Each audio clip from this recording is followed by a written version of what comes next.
Hello mga kadiskarte, bagong pangmeryenda ba ang hanap mo? Subukan mo ito sa isang lata ng corned beef, lagyan mo ng cheese. Hindi tumitigas, hindi pumuputok at hindi rin ito umiimpis. Perfect ito pang meryenda at pangdagdag sa iyong mga pa-order. Siguradong magugustuhan ng mga suki mo kasi bago sa kanilang panlasa ito. Ilalagay ko sa comment section ang kumpletong listahan ng mga ingredients, paki-check na lang po. Simulan na po natin. 300 grams na kamote, binalatan at hiniwa ko na bago timbangin para hindi kasama ang balat sa timbang. Hiwain into chunks para mas madali maluto. Lutuin ng 25 minutes or hanggang sa maluto, depende ang cooking time sa laki ng hiwa ninyo. 500 grams glutinous rice flour, 1 cup rice flour, 3 grams ground white pepper, 3 grams granulated or garlic powder. Maglagay na ng 4 tablespoon chicken powder. Kung wala kayong chicken powder, pwede nyo i-substitute ng chicken cubes or salt. 380 grams corned beef, 1 red onion, at maglalagay din tayo ng 200 grams na minced potatoes. I-on ang kalan in low-medium heat at lutuin ng 10 minutes or hanggang sa matuyo ang liquid. Pero depende ang cooking time sa lakas ng apoy ninyo. Paki-comment kung taga saan kayo nanonood para ma-shoutout natin sa susunod nating mga videos. Tuyo na ang liquid at mantika na lang natira. Ready na ito, pwede na i-off ang kalan. Ilipat sa strainer at hintayin na lumamig at hayaan na tumulo ang excess na mantika. Once na lumig, ilipat sa malaking mixing bowl. Maglagay ng 82 grams na grated cheese. Haluin lang mabuti. Once nahalo na, iset aside. After 25 minutes, balikan ang kamote. So ayan, luto ng ating kamote. I-mash habang mainit-init pa kasi mas madaling i-mash kumpara sa malamig na. Isama sa ating dry ingredients, haluin gamit ang mga kamay para mahalo mabuti.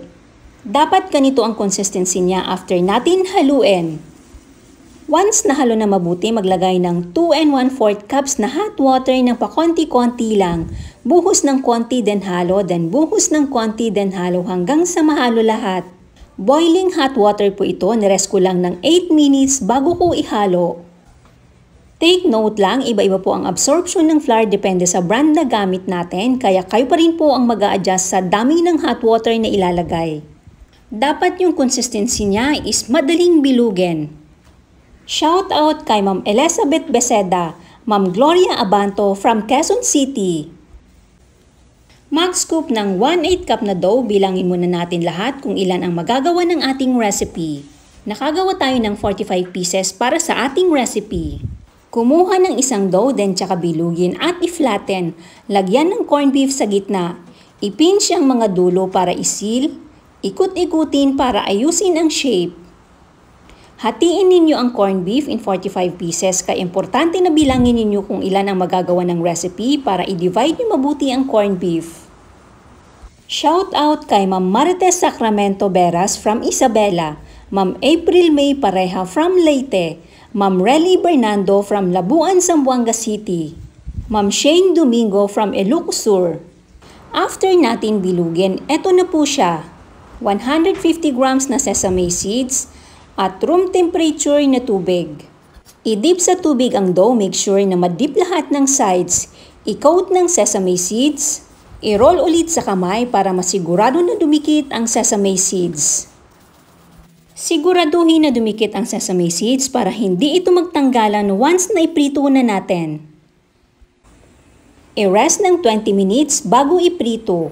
After 20 minutes, magpainit ng mantika. Make sure na mainit ang mantika bago iprito. Iprito ng 5 minutes in low-medium heat or hanggang sa mag-slightly brown. Huwag nyo naman i-overcook kasi once na ma-overcook din, puputok po talaga siya. After 5 minutes, luto ng ating corned beef cheese buchi na talaga namang napakasarap at kapag natikman mo, parang ayaw mo nang tigilan. Maraming salamat po sa panunood. Hanggang sa muli na pagbahagi ng Madiskarte Recipes.